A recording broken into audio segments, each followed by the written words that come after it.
Daniel Moore stood frozen at the doorway, calloused hands clutching a small gift, a harmonica he'd bought for Emily. Her laughter still echoed from 2 years ago, but inside, the flicker of a forgotten TV revealed her curled up, clutching her sister, red-eyed beside a crumpled note, "Don't come back." The gray bus came to a stop on the narrow street, its brakes screeching before everything fell quiet again. Daniel Moore stepped down, his dusty boots hitting the cold October pavement with a dull sound. The town was so still you could almost believe it was listening to every footfall, as if marking the return of a man who'd been gone too long.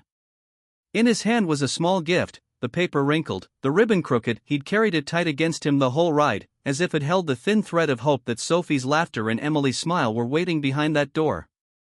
The wind swept in from the open fields, carrying damp earth and the faint smell of wood smoke. The sky was heavy with clouds piling up, spreading their shadows across worn-out houses. The road home seemed longer than it should have been, as though testing him after all those months of drills and long nights.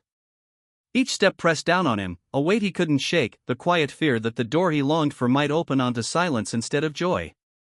The old army pack dug into his shoulder, the fabric scarred and faded, each mark a reminder of where he'd been. Gunfire, smoke thick as tar, the sudden stillness in a buddy's eyes.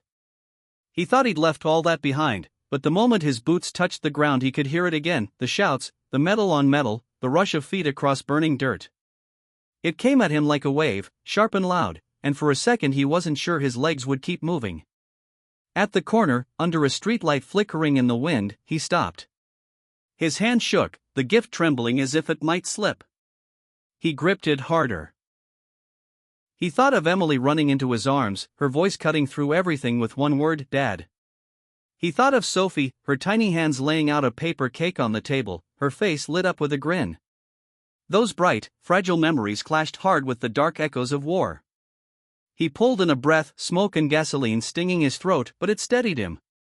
He knew if he let the past keep its grip, he'd never get to that door. And that was the worst fear of all, not the war itself, but the chance that it might still be winning inside him. The houses he passed glowed with their small lights, families gathered around dinners he could only imagine.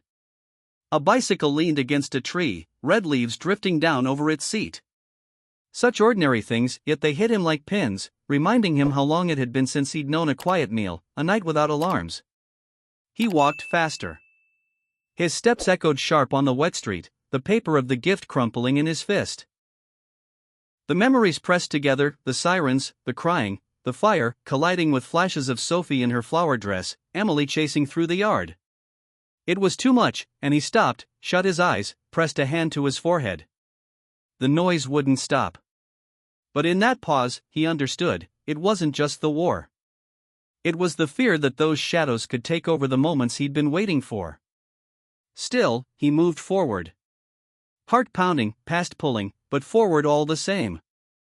Because at the end of that street were his girls, and whatever waited there, it was real and it was his to face. When his house finally came into view, he stood still.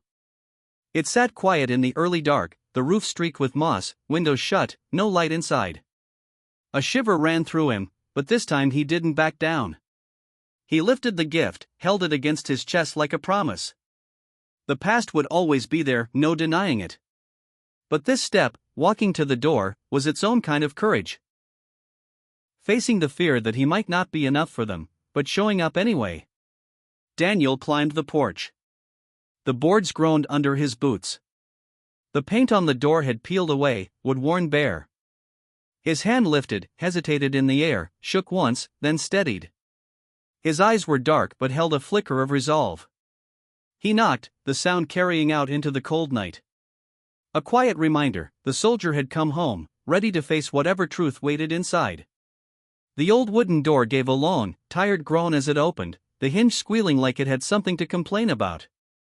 Daniel pushed it gently, and the damp smell rolled out, thick, cold, clinging like smoke.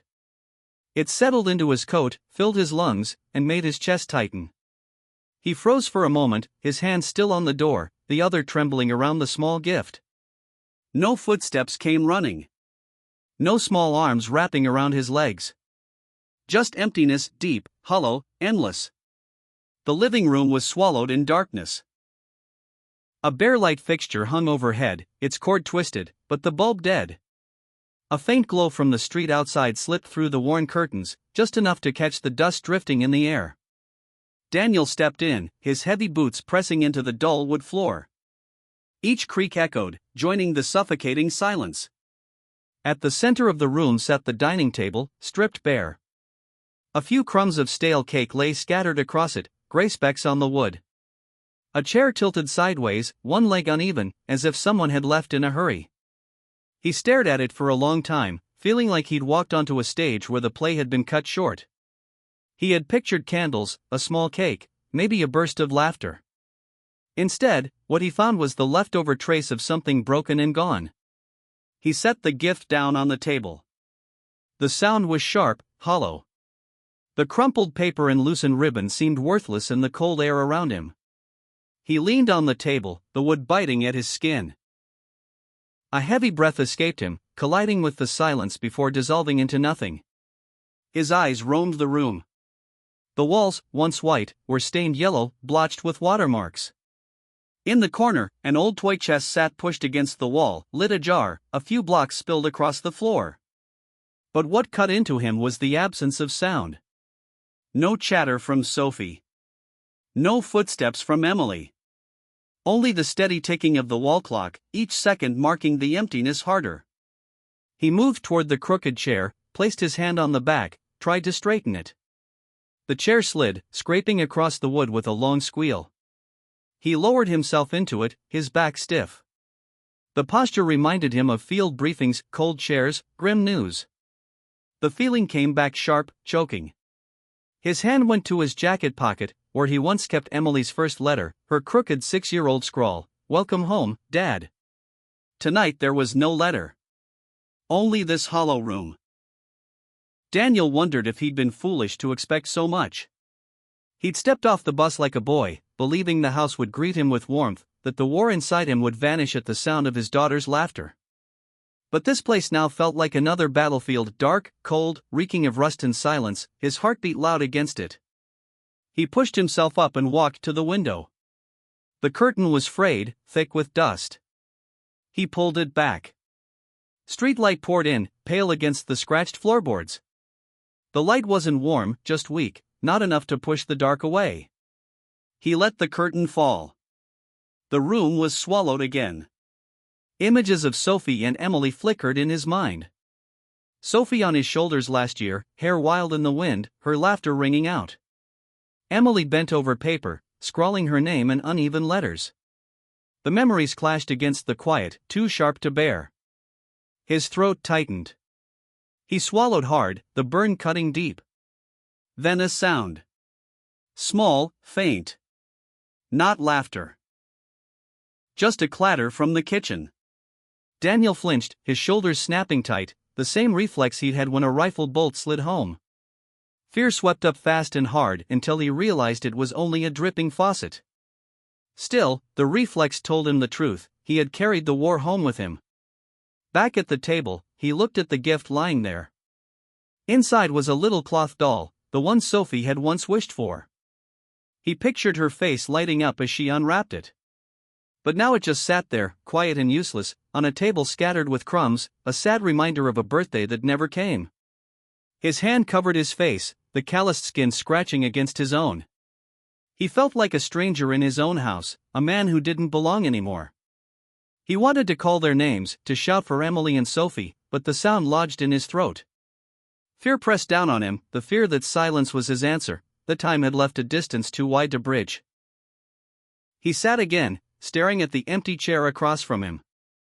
It leaned off-center, bare and waiting.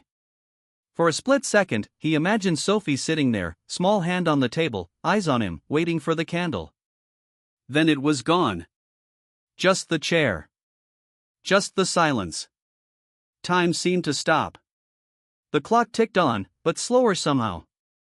Daniel pressed his hand to his chest, felt his heart pounding harder than the clock's rhythm. He knew then, the fear hadn't left, the past still stalked him, but here, in this cold house with a broken table and an empty chair, the truth was beginning to show itself. And the only way through was to face it head-on, no matter how heavy it felt. In the thin light slipping through the curtain, Daniel finally saw a small figure in the corner. Emily. His 10-year-old, thinner than the last time he'd held her. She was curled up tight, knees to her chest, arms wrapped around a little package covered in old newspaper. The paper was gray and brittle, taped together in strips, wrinkled like the skin of a dried apple. But the way she clutched it, hands trembling, pressed so close it was clear she was holding a treasure. Daniel stood still, heart squeezing at the sight. For a second her eyes met his. They shone, but just as quickly darted away, like she wanted to run into his arms but some invisible wall kept her back. In that glance he saw the same look he'd seen on soldiers before a mission, bright but wavering, brave yet trembling. Sophie, small and exhausted, rested her head on her sister's shoulder. Her thin hair was damp with sweat, tangled, her eyes heavy with sleep. Her voice cracked into a question so soft it barely carried. "Do we get a real cake today, Em?" The words hit Daniel like a knock at the center of his chest. He gripped the table to keep from collapsing. Emily didn't answer right away. She just squeezed the package tighter, her eyes avoiding his, then gave a tiny nod, frail, trembling, as if the promise wasn't built on truth but on love. Daniel saw it for what it was. Not confirmation, but comfort. A child forced to learn how to shield her little sister with a lie too gentle to hurt. He took a slow step toward them, then stopped. The girls sat huddled close, as if any movement might break the fragile balance holding them together. His eyes went to the package in Emily's arms, to the smeared ink on the newsprint, the taped corners, the sweat-stained patch where her hand had pressed too long. He could picture her scavenging for scraps of paper, cutting, folding, taping it together alone in the dark, wrapping not a gift, but the idea of one. It reminded him of the front lines, when they tied rags tight and called it a bandage, pretending it was enough to stop the bleeding. Emily was doing the same thing now, making do, disguising what was missing with something small, fragile, and desperate. The thought closed his throat. Sophie stirred, pressing closer into her sister. Emily stroked her hair, awkward, clumsy, but tender. Her thin fingers shook, cracked nails chipped, gray dust at the edges. Not the hands of a child who'd been playing, but the hands of one who'd learned to hold on, to endure. The house was still. Only Sophie's ragged breathing, only Emily's uneven breaths. In that silence, a new kind of fear broke over Daniel. Not the echoes of gunfire this time, but the fear that his girls had grown up learning to survive without him. That they had learned to curl up small, to hide joy, to patch together a birthday with crumbs and newspaper. He stepped closer. Emily's eyes slipped away fast, as if meeting his gaze too long might crack her open. But in that glance he caught everything, the weariness, the guardedness, and beneath it, a spark of hope too fragile to name. Like a flame in the rain, flickering, but alive. He lowered himself, knees creaking, until he was eye level with them. He didn't speak. Just laid his rough hand flat on the table, steady and visible, to let them know he was here. His hand shook, but it stayed. Emily tightened her grip on the bundle, eyes down, lips pressed thin. Sophie rubbed her eyes, let out a sigh heavy with sleep. Daniel looked at the little package. Whatever was inside, it wasn't anything costly. Maybe a stone, maybe a twig, maybe a scrap of paper with a crooked drawing. But for Emily it was proof, a way to hold on to what a birthday should be. In that meager offering, all the love she could gather had been wrapped tight. His chest ached, but in it flickered something else, strength. The war had once taught him how to live on scraps, how to build a shelter out of torn canvas, how to split a ration in half. And now his daughter was doing the same, piecing together hope from whatever she could. In her small act of endurance, he saw the thing that might save them all. He tilted his head, listening. The house was silent, but under it ran small signals, the rhythm of Sophie's breath, the flicker in Emily's eyes, the trembling package in her hands. Together they said what no one had to: this battle had no bullets, but it still needed a soldier to stand guard. And Daniel knew he'd come home just in time. The kitchen sat just off the living room, another stretch of darkness tacked onto the one he'd just left. Daniel ran his hand along the wall to guide himself. The paint felt cold, damp seeping through to his fingertips. The old fridge wheezed in and out, keeping time with the stubborn ticking of the wall clock, a tired sort of breathing. Right beside it, a cheap paper calendar hung from a bent nail. In the thin light slipping past the curtain, He could make out the heavy black slashes cutting through each square of the month, like wounds carved into the paper. He stepped closer. The smell of ink mixed with mildew, sharp in the air. Every day was crossed out, not the scribbles of a child, but the angry strokes of an adult, pressed hard, rushed, uneven. The X's tilted, jagged, as though someone had been desperate to erase time itself. Daniel traced one line with his finger. The paper rasped under his touch, rough, like brushing against an old scar. At the edges of the squares, words like field trip, parent night, library were drowned in black, leaving only broken letters poking through like bones. Behind him, Emily still sat hunched at the table, Sophie slumped against her shoulder. The air between the two rooms was thick and heavy, like winter pond water, still, freezing, numbing on contact. Daniel tilted his head to listen, but only the fridge's compressor kicking in and out, only the clock's stubborn ticks. Oddly, though the beat was steady, it sounded off in his ears, like a clock set one tooth wrong, always running wrong in just the right way. Today's square was slashed with a thick X over the word school. Tomorrow's box was crossed already too, as if tomorrow had been cancelled in advance. He remembered Emily's whisper earlier, soft as a caught breath, "We don't have to go to school today." Paired with these angry marks, it was no harmless statement. It felt like an order, silent but stamped deep in black. He pulled the calendar gently aside. The wall behind was yellowed in the shape of a rectangle. Flipping back through the earlier months, he saw more of the same, weeks where just a day or two were crossed, and others where whole stretches were wiped clean. He paused at one small square with a printed green birthday candle from the manufacturer, the word birthday. Even that had been struck through in black ink. Accident or intention, he couldn't say. But it squeezed something tight in his chest. A thin piece of paper fluttered on the fridge, pinned by a magnet. The draft through the door made it tremble. He lifted it, the school lunch menu, cheap white paper, listing grilled cheese, tomato soup, milk. Simple meals, but compared to the stale crumbs on the table, they read like luxuries. A gray smudge of a fingerprint stained the corner. He set it back, letting it drop softly so the sound wouldn't startle the girls. A small backpack hung from a hook by the fridge. The strap was frayed, stitching undone. Daniel touched it, the fabric felt cold, like a rope left out in the dew. He unzipped the front pocket. Inside, a thin school notebook. On the first page, Emily's name written carefully, leaning left, the pencil marks fading toward the end of the line as her hand had grown tired. Midway through, a math problem half solved, the number 7 written twice, one darker as if she'd pressed harder to make it right. Ordinary marks of childhood, but here they felt like evidence, proof that childhood itself had been pushed off track. He set the notebook back, fingers brushing the bottom of the pocket. Grit clung to his skin, fine sand, damp. A faint, wild berry smell lingered near the zipper. He wiped his hand on his pants.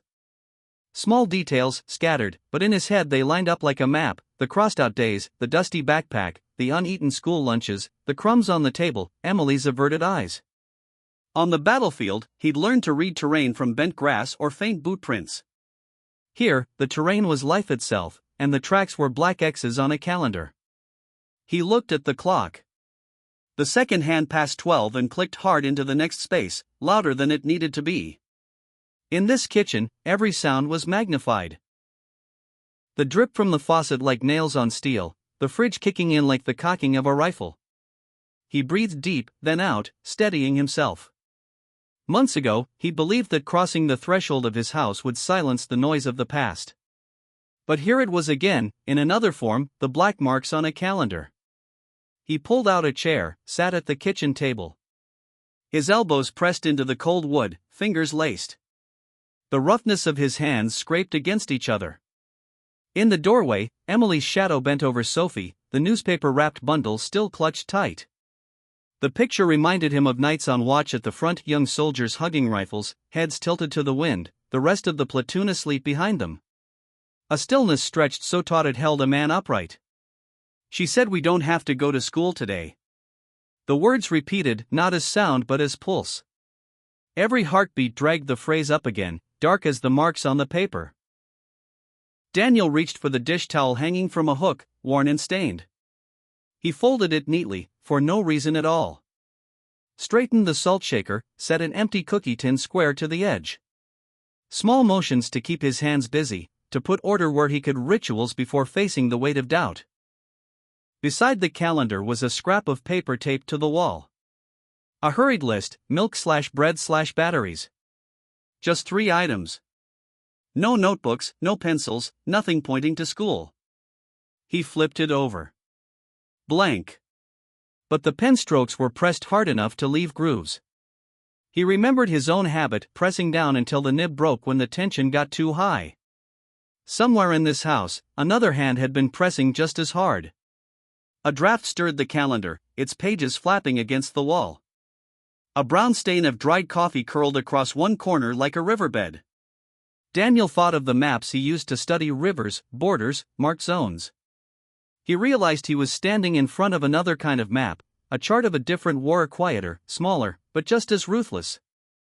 And those black X's marked the ground where his daughter's childhood had been erased. He stood, found a pencil on the counter. The tip was worn down, the wood scarred with little bite marks, a child's teeth marks. He put it back where it belonged, like restoring some order. Then he adjusted the calendar on its bent nail, straightening it. A pointless act, but one that steadied him. Before he asked questions, before he reached for answers, he needed his own back straight, his breath steady, his eyes clear. In the living room, Emily shifted. The newspaper wrapping crinkled. Sophie pressed in tighter, hot and restless. Daniel stepped through the doorway, didn't touch them, only pulled a thin blanket up over their legs. His hand lingered a second on Emily's tangled hair, then drew back. A wordless promise: I see you. I'm here. I won't let another day be crossed off without cause. Back in the kitchen, he looked once more at the calendar. The minute hand slid past the 3, the clock clicking dryly.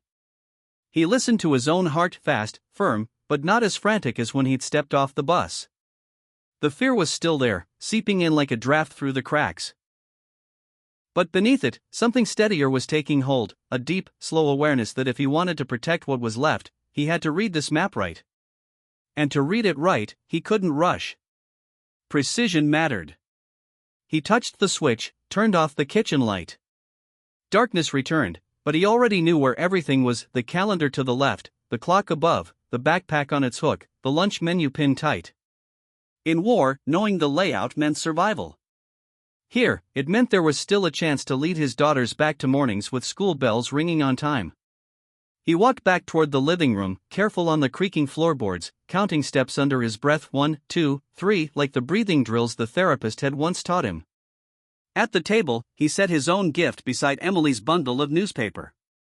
2 small shapes side by side, resting on a table scattered with crumbs, like lamps waiting to be lit. He didn't move the crumbs, didn't touch the imagined cake. Sometimes, leaving things as they were was the clearest way to say, I see it. I understand.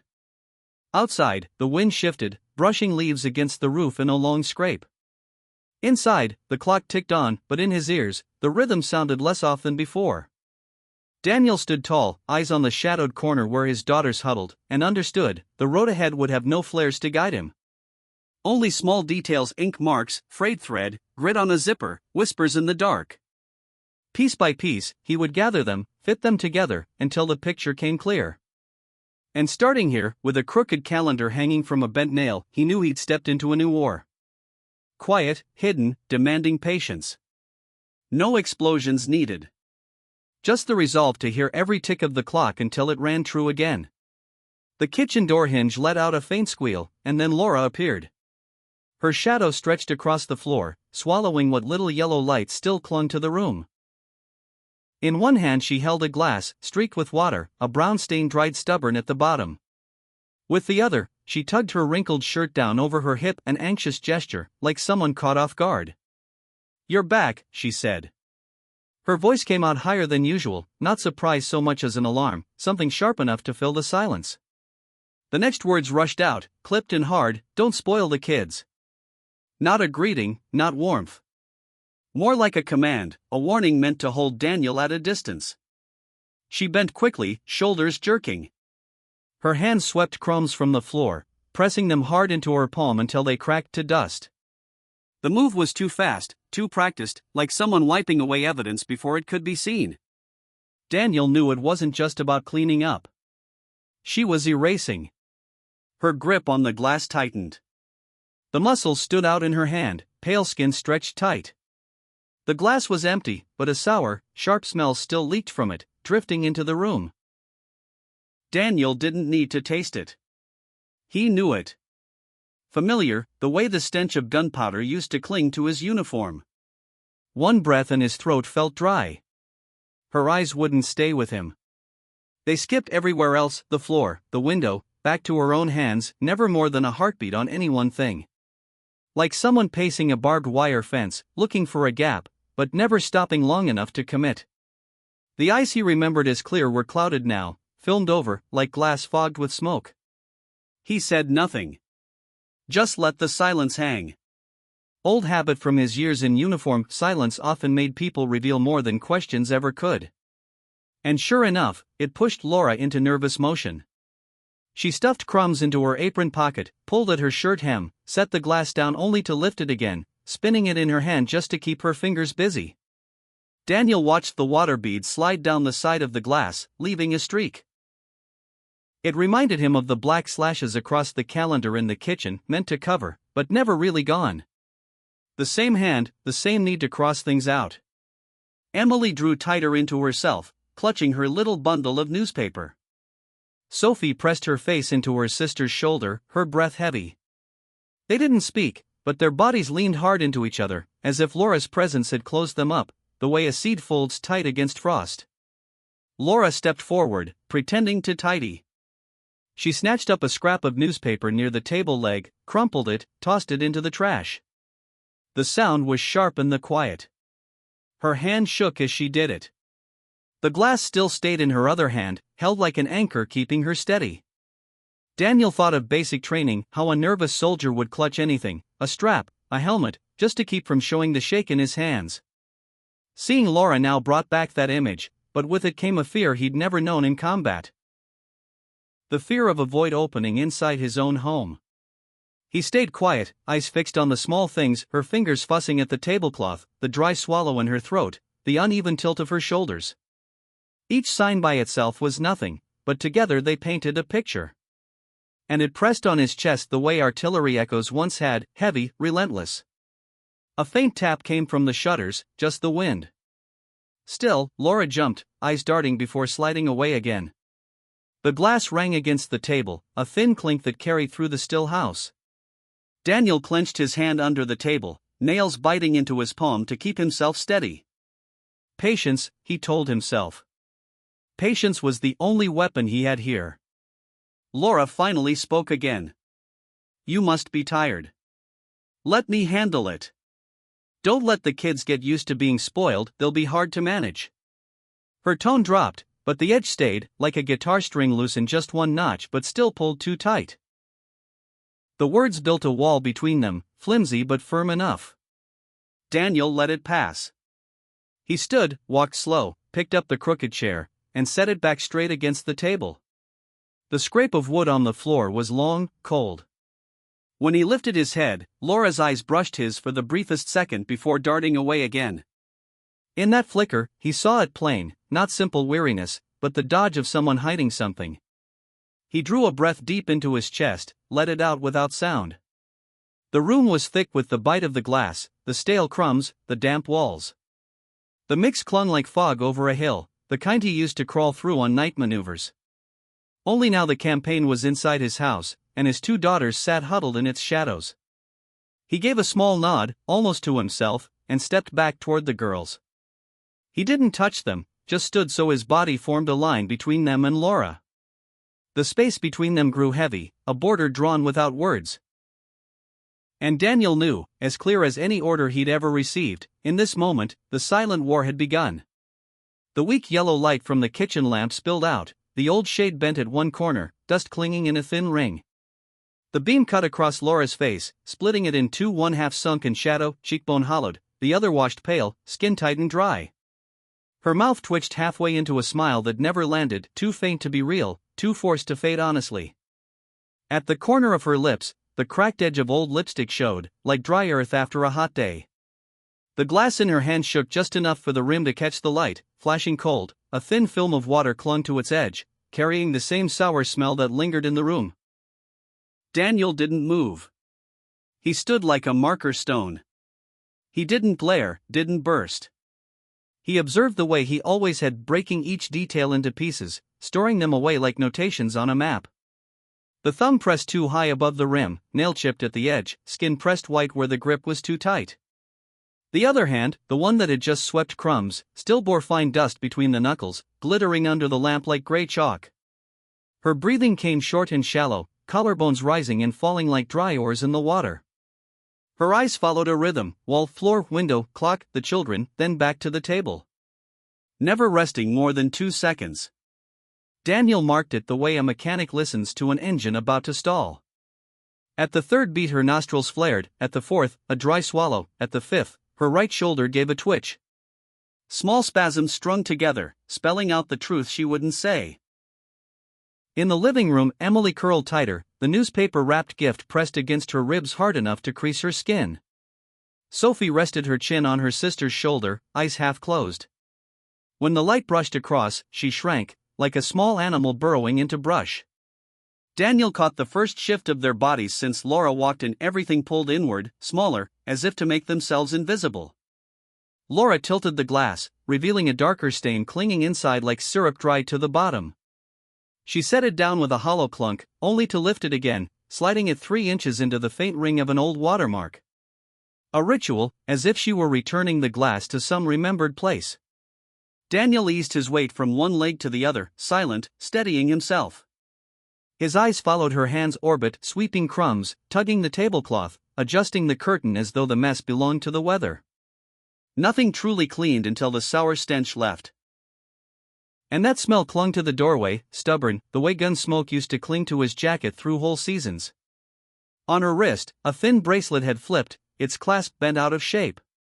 The skin beneath showed a pale band wider than the chain itself, proof of repeated tightening and loosening.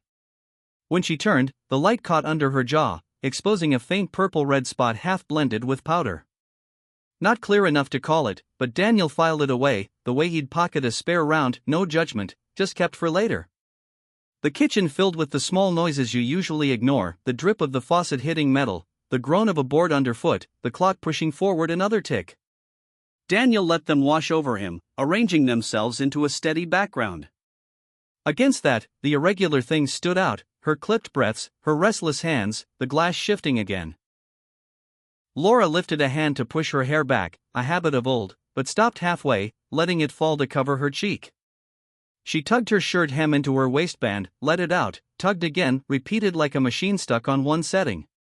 Daniel watched her shoulder darken with sweat where dust clung, a faint patch ready to polish into shine. He turned his eyes back to Emily and Sophie. They huddled together tighter, 2 small bodies pressed in like fish in a jar, leaving only a thin slit to breathe. A strand of Emily's hair slipped across her brow, but she didn't lift a hand, the arms stayed locked around the gift. Beside their feet, a stray scrap of newspaper lay folded rough, its edge frayed. He kept his hand still, knowing even the act of bending down might tip the fragile balance in the room. Laura leaned on her left foot, her shoe sole worn thin, rubber edging close to tearing. The print of it marked the floor in gray beside a long scuff dragged from the kitchen door to the table.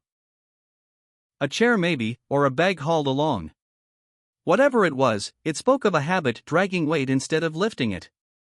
Daniel neither stepped forward nor back. He let the moment stretch, seeing what it would say on its own.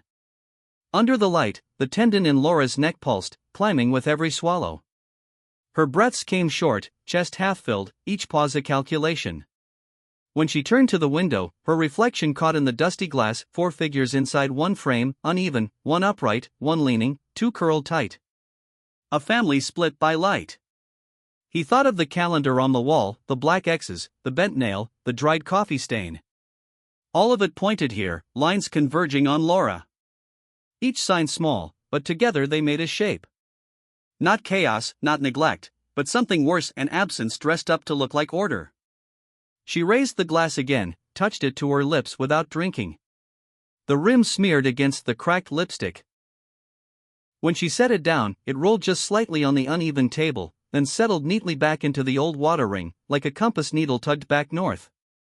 She smiled then, tired, the corners of her mouth tugging but her eyes refusing. A smile that collapsed halfway into a press line.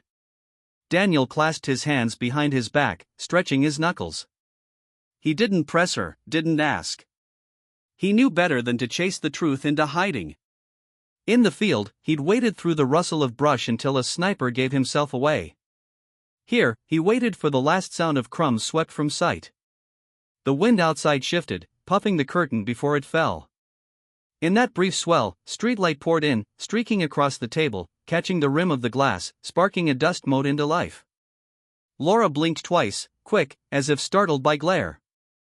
She turned slightly, letting only half her shoulder stay in view. In that adjustment Daniel saw it, a decision, small but real. Not retreat, not advance, but edging herself into a place less exposed. He moved half a step, planting himself between the light and the girls, his shadow stretching to cover them, spilling over the newspaper bundle. In that shade, Emily drew a deeper breath. Sophie nuzzled again into her sister, her small exhale like fabric rubbing. The line in the room shifted, not by words, but by light.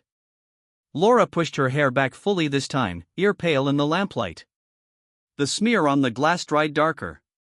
She turned the glass 90 degrees before setting it down again, as if afraid of layering prints.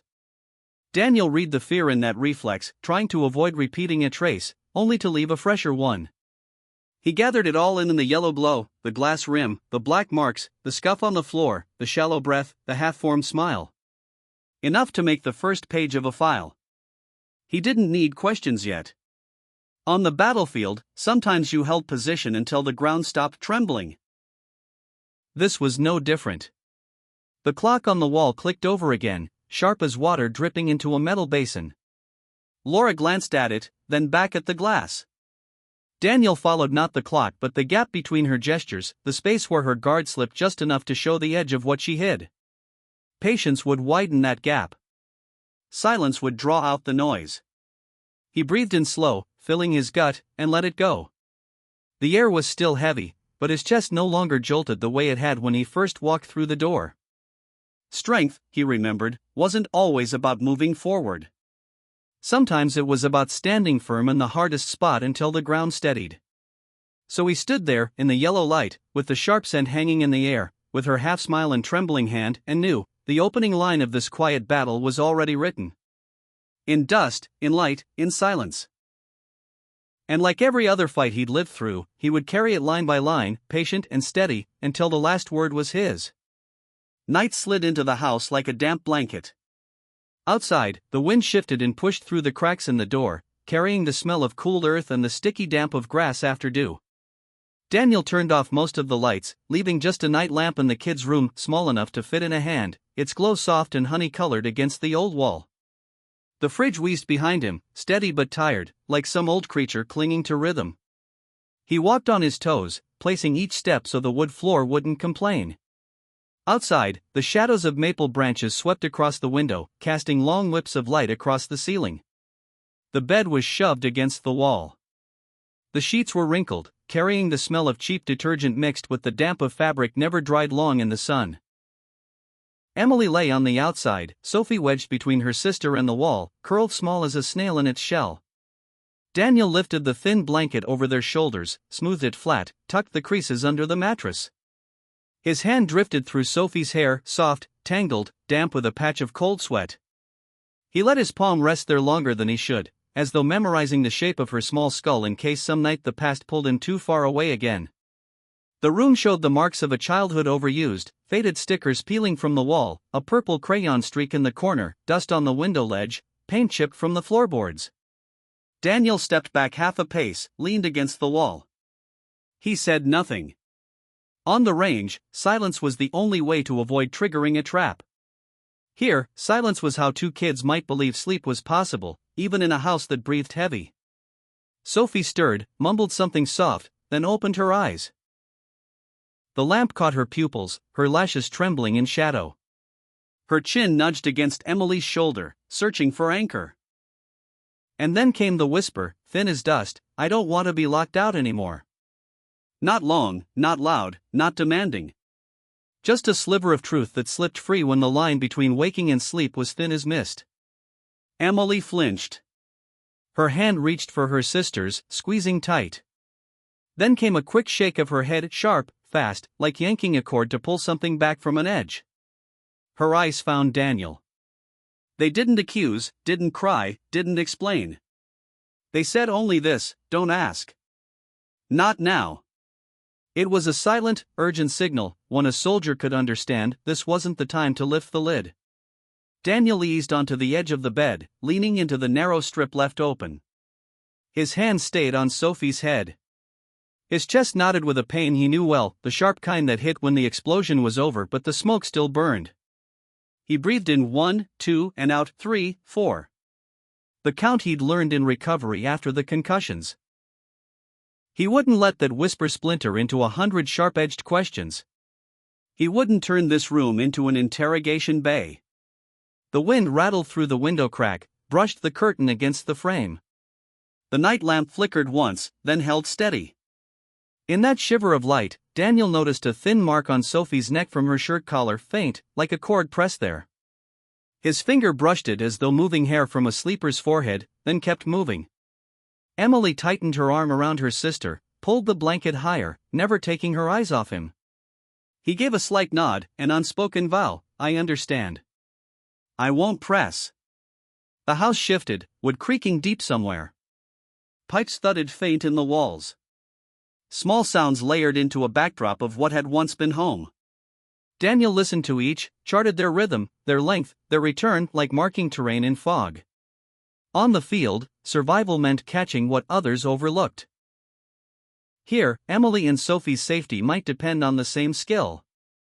His eyes swept the room. On the shelf, a chipped plastic cup. On the windowsill, dust where 3 small fingers had traced a curve. Under the bed, a cardboard box peeking out beside a bald child's sock, grains of sand clinging to the fabric. Not a whole story, but fragments that spoke in the same voice: 2 children's work, hurried, missing care. He tugged the blanket smooth once more. It didn't fix anything, but it cleared one more corner of his map. He slid down to the floor, back against the wall, knees tucked against the bed so his hand could rest on the mattress edge. The cold of the wood bled through his shirt, settling in his shoulder blades. It reminded him of nights dug in at the trench line, rain seeping, gun dry, eyes half open waiting for relief. No rifle here, just a lamp and 2 sleeping kids. But the guard in him clicked back on, monitoring breaths, light flickers, door hinges, fridge cycles on, off, on. Time passed. Sophie's breathing stretched long, even. Daniel pulled his hand back, laid it palm up on the edge of the bed. Emily watched it for a while, then lowered 2 of her fingers onto his palm, light as a leaf. He didn't close his hand, didn't trap hers. He left it there, an open landing. 2 minutes. 3. 5. With each, he felt a thin layer of ice on his chest crack just a little. From the kitchen came the faint clink of glass on wood. Water ran in spurts. No words. The absence of words was its own presence. Daniel turned his ear that way for 1 beat, just one, then returned to his daughter's breathing. The questions would come later. For now, the job was to keep this door from opening to let in any more cold. He rose, walked to the door, lifted the latch another notch. Not locked, just enough to still the rattle when the wind hit. Back at the bed, he tucked the blanket closer to their chins, pressed it gently so it wouldn't slip. Sophie rolled. Emily pulled her hand back, holding her sister tighter. The lamp painted enough light to separate object from shadow. In that circle, the fine hair on Emily's arm lifted with chill. Daniel pulled the cover to her neck, held it down. He shut his eyes. Old memories came anyway: a steel door locked from the outside, wire fence, voices left behind on a rushed evacuation. They weren't here, but they lived again in the turn of a latch, in a child's whisper about being locked out. Fear came, quick and choking. He let it roll over, counted to 8, to 9, to 10. The past passed like a convoy at night, engines fading, fuel stinging the air. When he opened his eyes, Emily was still awake. But her look was softer, less strained. He tilted his head just slightly, a wordless promise, "I'll be here till morning." She blinked once. No smile, but the hardness eased, and in that half-degree of calm he saw a narrow road opening, crooked, but toward peace. Near midnight, the house shrank from noise. The fridge fell into silence, the clock kept its beat, the wind lost its weight. Daniel slid lower, shoulder pressing harder into the wall. The cold steadied him. He began his list, not in words, but in images: the slashed calendar, the stained glass, the newspaper gift, the line on Sophie's neck, the whisper. He set them side by side, letting them point the way. At last, Sophie exhaled into deep sleep. Emily's eyes closed, her fingers twitched once then stilled. Daniel stood, switched off the last lamp in the living room, leaving only the glow of the nightlight. In the dark, he was like a post driven into a road, silent, unmoving, but shifting the current. At the doorway, he looked back. Two small shapes lay inside the circle of light. Beside the bed, Emily's shoes sat crooked, one pointing to the door, the other turned to the wall. Daniel straightened them, toes both pointing inward, toward the room. A small thing, meaningless to a stranger, but to him it was a way of telling the room, "No one's running out tonight." He closed the door, leaving a slim crack of light. The hall was colder, damper, but his chest beat steadier. Strength didn't always flare like fire. Sometimes it was just a nail hammered straight into old wood, firm, deep, unspoken.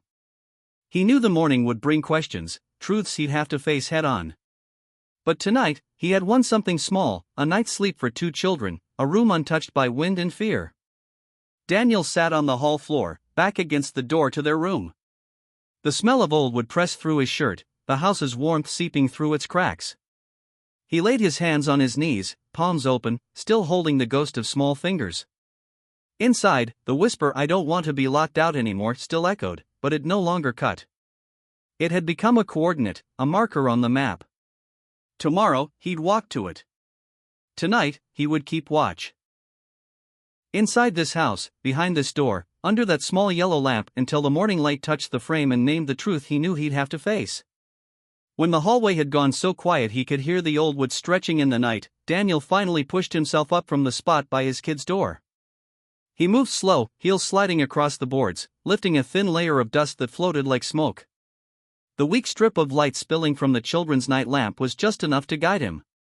At the wall across from the dining table, he stopped. Emily's drawing was there. It was on a cheap sheet of white paper, edges curled, held up by two strips of yellowed tape. The wall behind it had stained around the paper, like the drawing had been breathing with the house for too long.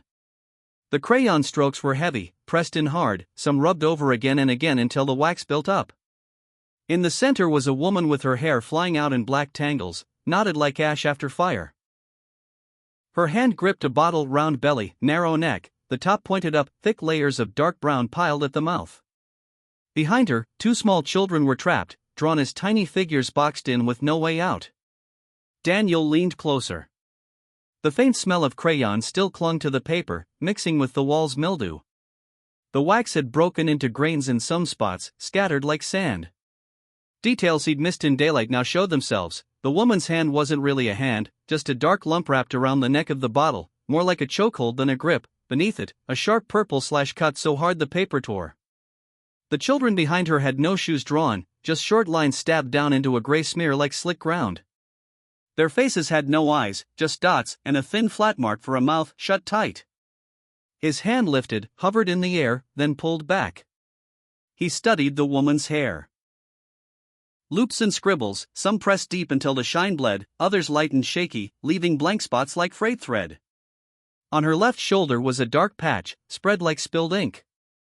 From her right arm, a jagged line cut into the space between the children, unsteady, but sharp, like a knife drawn with a child's hand. A chill crawled up his back, not the night air, but the sudden truth hitting him. This wasn't doodling. This was testimony. A field report done in crayons. He counted the colors, 7, but 4 used the most: black, brown, purple, gray. A bit of blue hid in one corner, lost, like sky too small to open. Yellow flickered only at the edge of one child's hair, then vanished. In the dim kitchen light, the drawing seemed to twitch, the bottle's neck glowing, the purple streak trembling. Daniel let his eyes stay there long enough for the wax to speak. On the left margin, tiny dots ran in a line, the mark of a trembling crayon. 1, 2, 3, 7, then it stopped. That same shake showed in the older child's outline, her side broken at the hip, patched over by a thick, heavy stroke. A 10-year-old's attempt to correct, no erasing, just covering. He stepped back half a pace to take in the whole thing. The woman's figure filled 3/4 of the page. The kids were shoved to the bottom, penned in, as if pressed into a corner of the room itself. The only wide open space was behind the woman, useless, blocked. At the top corner, Emily had drawn a thin slant of blue, broken, like a stray drop of rain. Daniel thought of nights in the jungle when a flare dropped through the trees and died before it hit the ground. A signal sent, never reaching. He touched the tape lightly. The top edge had already let go, clinging only by dust. He pressed his nail against it, saw the pale dent, watched it spring back slow, weak. He didn't peel it off. The drawing stayed put. From the kids' room came Sophie's steady breathing. Emily shifted, the blanket rustled once. The house was so still he could hear the blood pounding in his ears. He pulled air deep, cold through his chest, and let it out slow. At the edge of the paper was faint writing, slanted, almost scrubbed away, letters broken apart, like H-O-M-E. Not whole, but enough to guess. He tilted his head, changed the angle.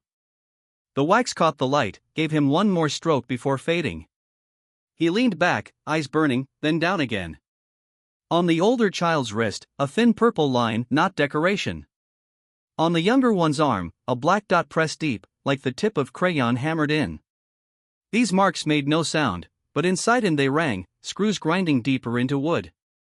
He remembered war the way you remember a smell. You might not name it right away, but you know it instantly. Out there, the map was black lines crossing valleys, red dots for artillery. Here, the map was black hair cutting across two children, the bottleneck raised like a stake, the blocked white space behind. His eyes read the drawing by old instinct, searching exits, marking choke points, calculating reach of the hand without fingers. His shadow fell across the page, swallowing part of the gray.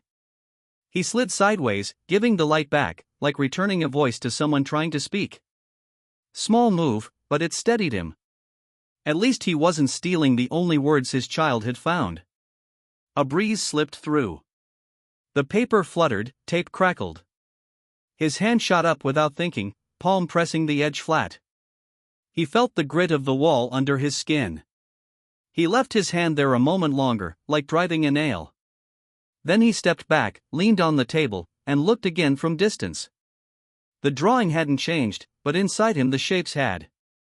Fear was now a bottleneck. Silence, a flat line for a mouth. Hiding, a mess of hair cutting the sky. He counted to 10, then 12. By 13, his pulse slowed. From his chest pocket, he pulled an old handkerchief, edges frayed, fabric rough. He wiped the table edge without thinking, like cleaning a doorstep before stepping out. But he wasn't leaving. He was setting the room straight around this evidence, so he'd know where each piece sat come morning. The kitchen light flickered once, scattering into shards across a glass left behind. For a second, his reflection showed in the pane, a man standing straight, head bent. That shadow overlapped the woman in the drawing, then separated. He knew one day the two would have to face each other, one in flesh, one on paper. But tonight, all he could do was stand, study, and learn. At the paper's corner was a faint ring, like a water stain from a glass. Maybe the drawing had been on the table once, a drink set on it, a wet mark spreading. Right in that mark, Emily had layered a black patch, patching over the wound. Neat job. But anyone who's dressed cuts knows, under the bandage, the flesh is still raw. Daniel glanced toward the kid's door. The dim light, the even breaths. Back at the drawing, his thumb rubbed one circle on the tape's edge, then stilled. It wouldn't fall tonight. In the morning, he'd bring new tape, fasten it across. The drawing needed to stay, not to preserve pain, but to finish speaking. Tiny wax flakes caught the light like salt. He remembered the ocean when he was a boy, his mother telling him not to run from the waves, but crouch low and let them pass, foam breaking at his knees. This drawing was that kind of wave. He bent inside, let it hit, let the salt sting, but stay. He pulled from the wall, shut the kitchen light, leaving the hallway to the thin glow of the night lamp. The drawing sank into darkness, but he carried it sharp in memory, glowing like a map.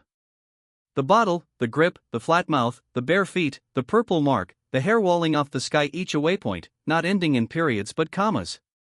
Because the sentence wasn't finished. Back at the kid's door, he sat down again, spine against wood. The wind softened, the clock dropped into background. His eyes stayed open, but his sight changed. Now the dark held a new landmark. The drawing was a stake in the map, not to hang, but to follow. At dawn, he'd start from there, trace each crayon line until he found the hand that held the bottle, until he found shoes for those bare feet in the gray. For now, he did what soldiers do between marches: stay still. Hold the air steady, hold the warmth at the door, hold the lamp, hold the drawing to the wall. The chill still ran his back, but it no longer bit deep. It ran beside him, like a cold stream alongside the road.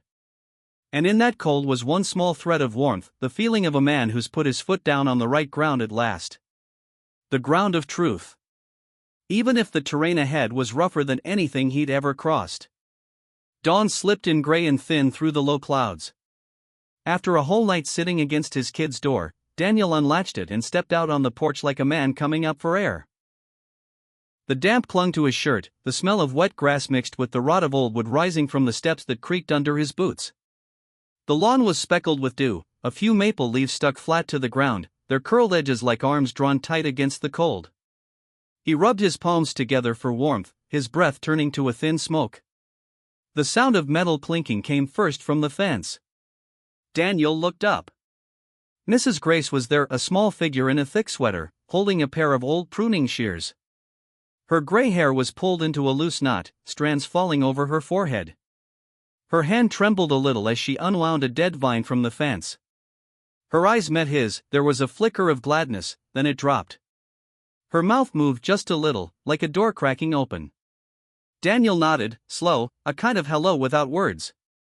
She gave back a crooked smile, quick and broken. Her head tipped, but stopped halfway. Her warm look turned unsure, sliding past him toward his kitchen door. Inside, the curtain shifted. The clink of a spoon hit the side of a glass, sharp and small, like a bell. Laura crossed the window, her shadow sweeping by like a dark streak. No words, just enough of a presence to make Mrs. Grace's shoulders sag. She pulled the shears closer to herself, stepped back half a pace. Her smile thinned to nothing. Morning, she got half the word out, then swallowed the rest. The greeting hit the wet grass and died there. Her hand turned the shears in a small circle, keeping busy. She bent, picked up a dry branch, snapped it into pieces, dropped them into a plastic bin. The brittle cracks floated through the fog and died against Daniel's porch. He didn't move from the step, didn't cross the line of bricks. Habit told him, don't push a talk that's hanging by threads. She looked up again. Her eyes had that shine of someone holding back words. Her lips pressed tight, trying to keep her own body from shaking. Her head tilted just a little, like she was listening to his kitchen more than her own thoughts. The lines by her eyes layered like rings in old wood. In a blink, he saw it all: guilt, worry, and the tired fear of someone who's lived too long next to yelling. A breeze carried a sour damp smell from his house. Mrs. Grace hunched into her sweater, turned her face for a beat, then busied herself tugging at another vine on the fence, like hiding inside work. Good, she started, then stopped again. Then, like remembering she had chores waiting, she scooped the bundle of sticks, turned quick into her own yard. Her steps were fast, shoes crunching gravel. Her back door closed soft, like an apology. Daniel stayed watching, an emptiness pricking his chest. Not a crashing wave, more like a pin pressing in. He breathed deep, the cold sinking into his lungs. In front of him, the weathered fence stretched, a faded border between yards. Rust bled around the nails, slats bent out like old ribs. At the top, a piece of string once tied to mark a break hung black now, swaying in the wind. Probably patched after last season's storm, one of those quick fixes folks tie off when they don't have time to mend right. He stepped down into the grass, shoes wet, mud clinging to the edges. The damp climbed his pant legs, cold to the knees. He walked along the fence, saying nothing, letting his footsteps on the ground be enough. On the other side, Mrs. Grace's kitchen window cracked open, the flowered curtain crooked. No figure inside, just a ceramic jar leaning on the sill. A dry dirt streak left the print of a finger on its rim. A wooden chair on her porch sat slightly out of line, dragged across concrete leaving a faint white scar. The signs of someone who had left in a hurry. Behind him, in his house, a glass tapped the table again. Quiet, but clear. Daniel stopped, tilted his head, let it fade. He didn't go back in. Ahead, the fog thinned, morning light stretched like taut ropes across the yard. He looked at the fence, dumb, steady, older than any of them, and told himself he had to learn to stand like that. Not loud, not bowed, not forcing anyone into silence. Just marking the line. A soggy flyer lay under the fence, its corner black with water. Daniel bent, picked it up, shook off the dew. The picture of white bread rolls had smeared into gray blotches. He smoothed it flat on the trash lid, more out of reflex for order than anything. A pebble shifted under his boot, clicking against another. On her porch, a chipped green pot held a spindly basil plant, its few leaves curled tight against the cold. Fragile, but still hanging on, at least until the sun came. He turned back to his own yard, eyes on the roofline. Rust along the tin edge. Dead leaves clogging the gutter. The shed door in the corner stood ajar, the padlock hanging loose. He filed it away like a map point, shed door. But he didn't head there yet. He stayed by the fence another moment, like a guard post between two zones, one lit, shy, the other dark, heavy. Mrs. Grace didn't return. The only sound from her yard was the glass pane trembling in the breeze, catching on its latch. The faint smell of coffee drifted over, mixing with his damp yard. A normal, good smell, but in that moment, it felt far off. He lifted his wrist, checked the time. The minute hand slid past 7. His watch face was still scratched from old tours, a scar across the 10. Marks never go away, they just wait for you to learn how to read them. He turned, heard his steps on the porch boards. In his head, the night's pieces lined up, the crayon drawing, Sophie's whisper, the slashed calendar, the stained glass, and now Mrs. Grace's half-smile. None of it gave a neat ending, but together, they were the start of a clear sentence. In the service, he'd learned that a beginning isn't a blast, it's the lay of the ground. This morning's ground was set. At the door, he paused on the knob. Inside, light steps, a bed creaking, Emily fixing Sophie's blanket. He opened slow, kept the hinge from squealing, and shut the door behind him. The damp smell of the house wrapped him. He passed the table, laid his hand on the gift he'd left beside Emily's newspaper package last night. The ribbon still crooked, the paper wrinkled. He didn't straighten it. Leaving it off kilter was how he'd remember where he'd entered this story. Crossing the kitchen, he stopped at the window facing the fence. The glass fogged, he wiped a small circle with his knuckle, just big enough to see through. Mrs. Grace's porch was empty. The pruning shears leaned against the bin, the blades shut tight, curved like a pair of lips that had swallowed words. Laura crossed behind him, a cup in her hand leaving another ring on the table.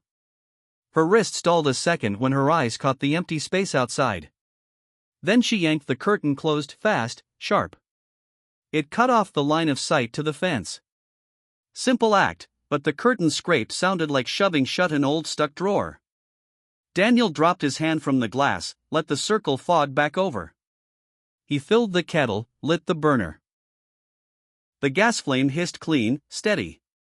The water inside trembled into tiny rings, catching light like pins. The clean metal smell pressed out the stale one. He stood, waiting for the boil to settle, like waiting for his chest to match a calmer rhythm. When he poured the hot water over the coffee, he paused at the sound of small feet. Emily came in with a folded blanket, eyes still dark from the night, Sophie trailing behind, hair tangled. Daniel set the kettle down, reached for 2 plastic cups, placed them by the sink. He didn't speak. Just arranged. Out of the corner of his eye, the fence still stood out there, bent but upright. He understood, some things just take time. Mrs. Grace had touched the fence, her eyes had given away more than she meant, even if only for a second.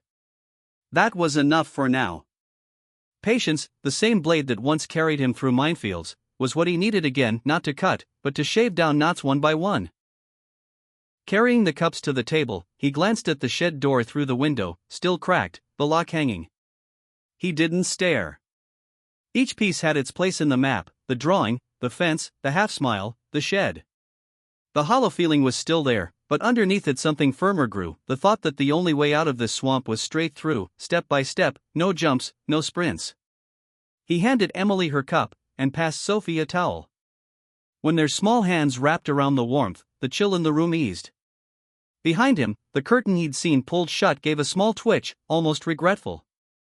Daniel laid his palm on the wooden table, felt the grain rough under his skin like fingerprints. He left it there for a while. Outside, the morning sun started lifting the fog off the fence. Maybe Mrs. Grace would come again, not now, maybe this afternoon, maybe just a note slipped under the fence. However the truth chose to walk, he was ready.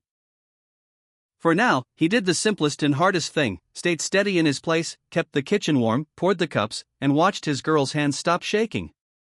The emptiness still sat in a chair, but next to it, he pulled up another Patience and set it straight. Then he sat too, his back firm, like a new piece of fence. In that way, he tied his quiet morning to the yard next door, sending across a signal without words, "I'm here. When you're ready, speak." After breakfast, when the steam was still fogging the cups and Sophie's little hands had finally warmed up, Daniel stepped into the yard. The morning sun was thin, like an eggshell spread over the wet grass. He passed the fence, glanced toward Mrs. Grace's porch, the window still shut, her pruning shears leaning against the bin. He didn't stop. His own yard led to the shed, door pulled to but not closed, the lock dangling like an unfinished sentence. On the concrete step, faint mud marks stretched like strokes of a pen left from the night before. He set his hand on the latch. The wood was cold. The hinge squealed, thin as a needle scraping. The smell hit him, damp rot, old machine oil, thick and sharp. Light came through the cracks in thin threads, striping the floor where dust floated, glinting like salt. The shed was low and cramped, tin roof rusted through in spots. In the corner sat an old aluminum ladder, next to a stack of scrap planks balanced on bricks. A rope coiled around a post, frayed at the end like a horse's tail. A clink of glass. Daniel froze, listening. Not a rat, just bottles shifting when the breeze slipped through the door. He stepped further in, boots scratching the concrete floor. His eyes adjusted. Against the wall, under a half-covered window, sat two burlap sacks, tied loose. Gray, rough, frayed at the seams. On one, a purple-brown stain spread wide, like spilled ink. He crouched, pulled one sack open. The smell of old plastic and sour air rose. Inside, a jumble of bottles and cans, glass, plastic, aluminum. Old labels, half-peeled, colors faded like washed-out memories. Just moving them made a thin, ringing chorus of collisions. At the bottom, crushed cans flashed sharp edges like dull blades. Next to the sacks, an old mesh fruit bag sagged, still holding a few shriveled black seeds. Daniel touched one with his finger, it crumbled to dust. A faint sour smell lifted, like wild fruit left too long in the sun. He didn't swallow. He straightened and looked at the second sack. Its mouth was knotted clumsily with green nylon string. On its side, a small handprint, dark and crooked, pressed deep as if it had yanked hard. Daniel knelt. The cold concrete bit through his pants. Wedged between the two sacks was something small, a pair of gloves. Child-sized. Once pink, now faded gray. The palms crusted with dried mud, the fingers stiff from dirt packed into the folds. He lifted them gently, by the fingertips, like picking up something that had just slipped out of himself. The gloves were light, but they dropped heavy in his chest. Each finger was as narrow as a doll's. The tips pinched, patterned with cracked lines of dried soil, like veins on a dead leaf.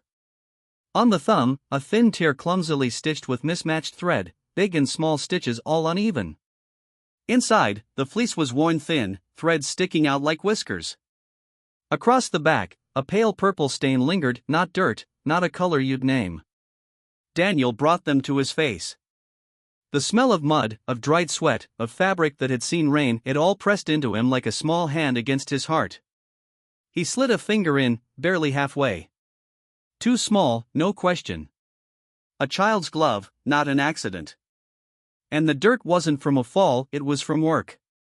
The kind of repeated gripping, pulling, dragging a kid should never have had to learn. Daniel laid the gloves on his knee, scanned the floor. Drag marks, thin lines pulled from the door to the sacks. The faint track of something rolled or dragged. On the dusty windowsill, 2 clean streaks cut through the grime, like fingers braced to stand up. He brushed a line with his own hand, dust rising, falling in the light. The details sat there, lined up like silent soldiers. He looked back at the gloves. A black fleck clung to the stitched seam. He flicked it loose, it broke to powder, sour smell again. A thin scratch crossed the back of the glove, too clean to be stone. His throat tightened. He set them neatly on the floor, side by side, fingers pointing at the sacks, as though they'd been pulled off too fast to be put away. A spider crawled up the rope on the post, steady, indifferent. Daniel watched a beat, then let it go. He opened the second sack wide. More bottles, caps, torn labels. A cheap soda brand still visible on one.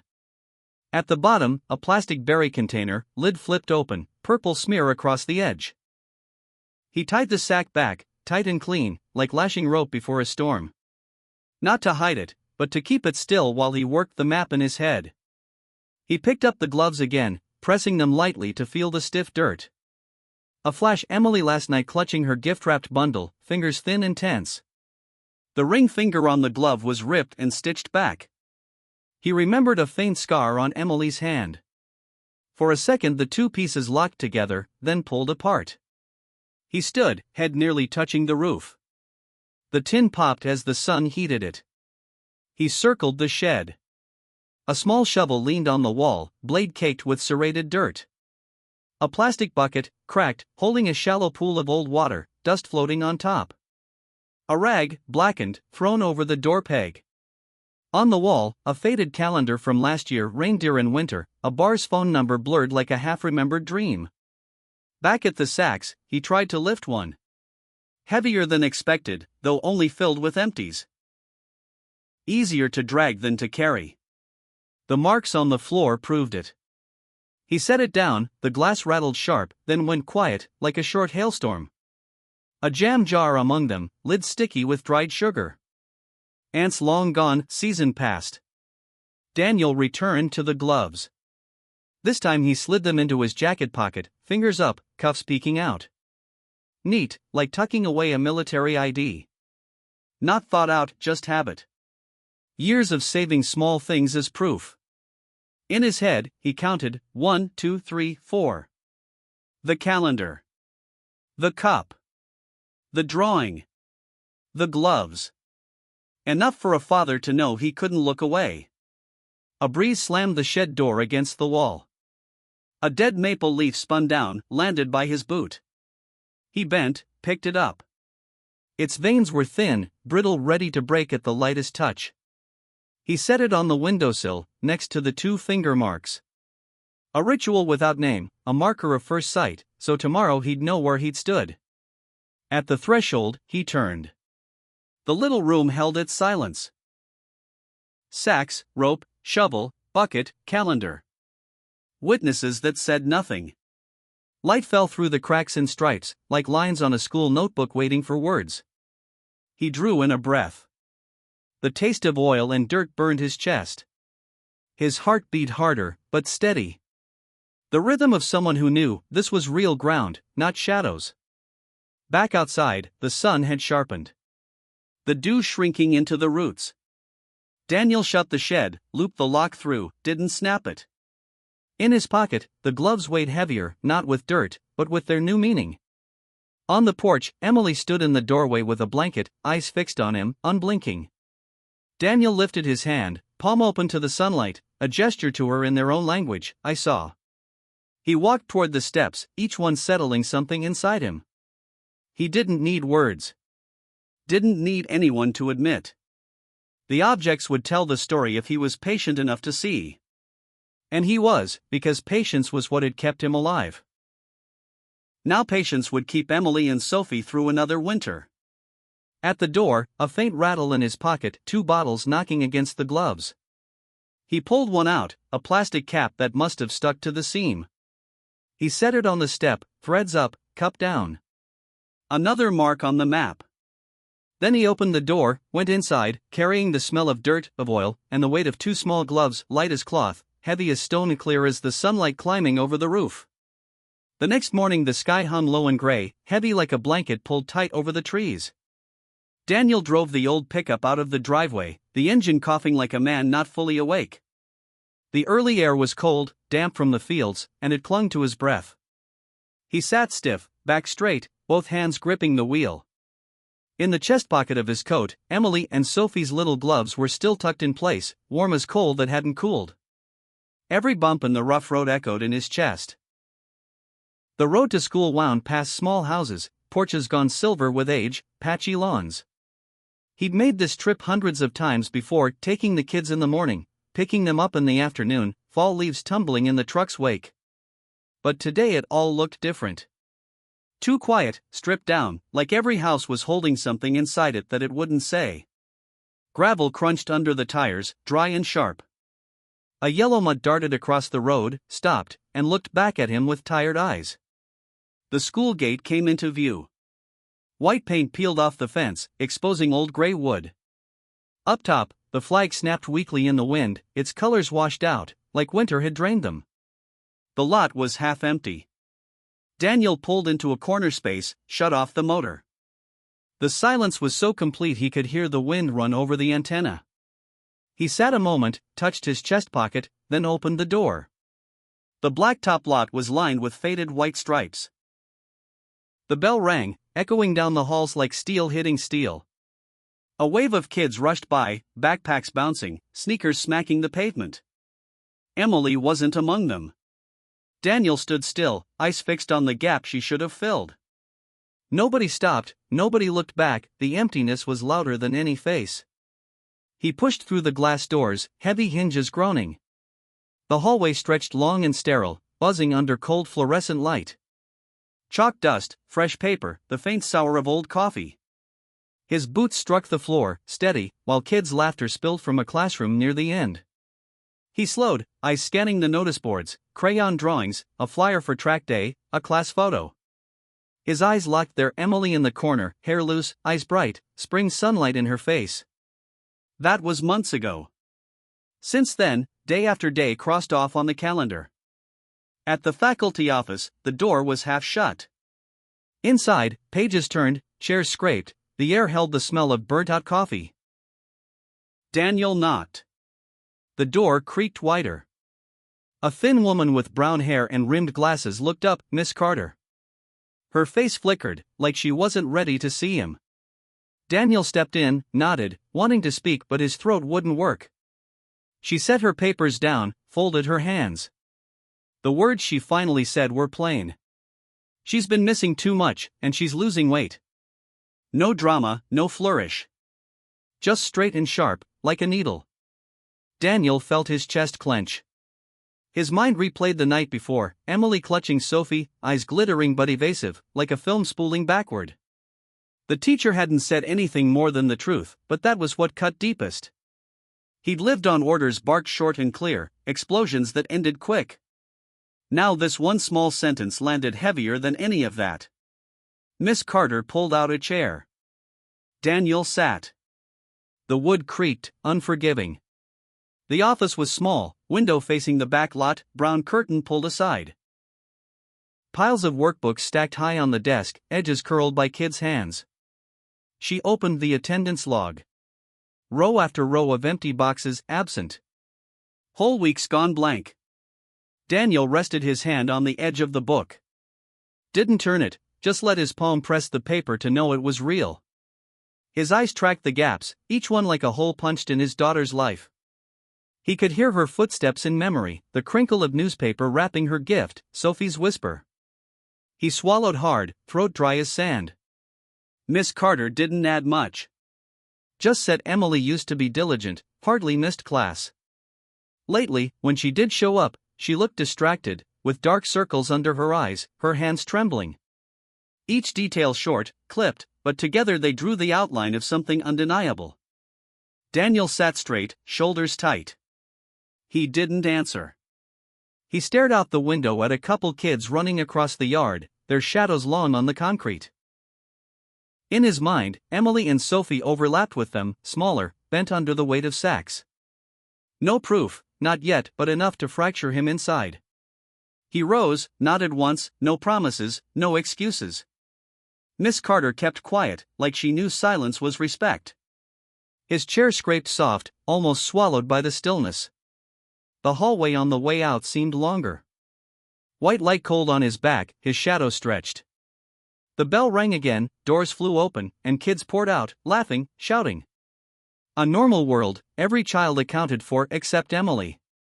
In that noise, her absence slammed harder than any blast. Crossing the yard, the wind ripped a wrinkled flyer off the bulletin board. It fluttered to his boots. He bent, picked it up. Book fair, parents welcome. Just a line of ink, meaningless now. But it cut anyway, his daughter wasn't in those bright days, and it hollowed him out. At the truck, he slid in, hands on the wheel. Didn't turn the key right away. The smell of old upholstery, dust, lingered. The pocket pressed against his chest, the little gloves still there, stiff, silent. He pulled them out, laid them on the wheel. His fingers brushed the caked dirt on the palm. The empty boxes in the log, Miss Carter's words, it all crowded in. Proof didn't need yelling. It only needed to exist. He started the engine. The motor rumbled rough, then settled. He pulled from the lot. In the mirror, the flag still waved, kids still laughed. But inside, all he could hear was the absence of Emily and that one plain line, she's been missing too much, and she's losing weight. Short, but it pumped through him like new blood, hot, undeniable, impossible to ignore. Leaving the school, Daniel steered the old pickup down the road toward the scrapyard at the edge of town. The sky was starting to break, but the sun was still thin and cold, throwing a washed-out silver light across the tin roofs, laying crooked patches of shine over the gravel road. The wind carried the sour tang of burned plastic and rusted metal into the cab, stirring in him the sting of old days spent standing beside crates of empty shell casings. The little gloves in his jacket pocket thumped against his chest with every rut in the road, like a steady knock reminding him what this was about. The yardskate was 2 tall iron sheets, paint once red now peeled and jagged with rust. Inside, the ground was scattered with bottle caps, crushed cans, twisted copper wire, and swollen sacks stacked like makeshift banks. A heavy iron scale stood in the middle, its cloudy dial needle twitching with every gust. The sounds here weren't loud, but they carried weight. Metal against metal, bags hitting dirt, boots dragging across ground peppered with broken glass. Daniel shut off the engine and stepped out. The cold bit through his jacket right away. He walked slow toward a small tin office, its doorway draped with yellowed plastic strips. Inside, papers were scattered across a desk, an old coffee pot still breathing faint heat, the bitter smell hanging in the air. The yard manager looked up, eyes squinting against the light spilling in from outside. Daniel gave him a short nod. Silence held for a beat, until even the metallic smell seemed to ease back, leaving only the sound of the wind tugging at the tarp edges. He glanced out at the rows of bags tied with green nylon cords, ends frayed like fish whiskers. Near the scale sat a torn mesh fruit sack, a few black seeds dried and clinging to it, like stray notes left on a line. Too familiar. His gut tightened, not out of shock but because of recognition. The manager pushed aside the curtain, gravel in his voice, gave a curt greeting and a shrug that said, "Ask if you need." Daniel rested his hand on the cold frame of the scale. He didn't press with questions. Years in the service had taught him that answers often sat plain in how things were stacked, where eyes drifted, in the habits people weren't aware of. Here, the answers were in the dust on the scale, in the dirt rings around the sacks, in the faint purple stain on that mesh bag. "Couple kids ever come here?" bringing bottles?" he asked, low and even. The manager didn't flinch. He looked out across the yard, squinted, as if scrolling through a calendar dulled by metal dust. Then he nodded. He pointed toward a corner of the yard, where a chalk mark on the ground still read 12 o'clock. "Usually around noon," he said flat, each word dropped like a small object. "Bottles, cans, sometimes a bag of wild berries." The way he said wild berries was casual, like he was naming screws or tin. "Just another trade item here." Daniel followed the man's hand. At that corner, two small footprints overlapped into a dark patch, pressed so many times they'd blurred. On the tin wall nearby, a child's handprint sat low, right where a kid might steady themselves. Dead objects, lined up like witnesses. The manager went back to his desk, flipped open a worn ledger, corners curled. Rows of dates and entries written in a fading ballpoint, ink breaking like a sick man's cough. Glass/plastic/cans, repeated lines, numbers stacking in columns. Daniel didn't need to study it. He wasn't here for data. He needed just enough to draw the outline. The book closed. The man leaned on it, eyes testing Daniel like he'd slid a box across the table to see if the other guy would open it. Then he added, slow, like shaking a stone from his pocket, "Cash, handed to a woman." The words cut through the dust straight into Daniel's chest. Not an accusation, not gossip, just a fact. But that fact was enough to loosen a bolt in his head. The pieces, calendar marks, the crayon drawing, the muddy gloves, the teacher's words, clicked together like teeth in a gear. No explosion, just the click of a mechanism locking in place. Outside, the wind shifted, tossing a scrap of foil high. It caught the light, flashed, then dropped into the crack between two sacks. Daniel stepped into the sunlight, let it sting his skin, eyes steady. He walked to the chalk mark, crouched, brushed the dirt with his finger. Dry on top, damp underneath, fresh. His old instincts lined up measurements automatically, the handprint's height, the stride length, the weight pressed into those prints. It matched the two small bodies he knew at home. The manager stayed quiet. Daniel turned back, gave him a nod that carried thanks. The man tapped the scale once, habit, then retreated to the shade. Practical gestures, nothing fancy. Truth was the same way. Usually waiting in the dark, needing someone willing to step toward it. Daniel touched his pocket, felt the outline of the gloves. That pressure yanked him back into the moment. He passed the line of sacks, spotted a thin green plastic cap lying between two tire ruts. Picked it up, turned it over. Threads intact. Another small object that suddenly weighed something. He set it back exactly where he'd found it, like marking a coordinate confirmed. From inside, the manager tested a pen on the ledger's edge, ink flowing. He didn't ask Daniel's name, didn't pry. In places like this, people read you by how you looked at things. Daniel lingered at the doorway, the air thick with old coffee and iron. That smell jolted a memory, his first morning dropping Emily at school, the thermos of coffee in his hand, the sharp scent of fresh paint in the classroom, her hair smelling like sun-dried grass. The gap between that memory and this moment wasn't far in years, but it was the distance of a whole life gone sideways. He nodded once more, stepped into the light. The gate groaned under the wind. Stones scattered underfoot, each crunch sharp like a pencil dragging hard through an empty box on an attendance sheet. When his hand touched the truck's handle, Daniel knew he'd walked far enough into the terrain to see the path. Not a wide road, just a trail carved by small feet, a torn fruit bag, and cash that ended up in a woman's hands. He slid into the seat. The gloves in his pocket felt different now. Still stiff, but no longer just dead weight, they were evidence with place, time, and connection. He looked through the windshield at the mounds of metal shining with a cold, sharp light.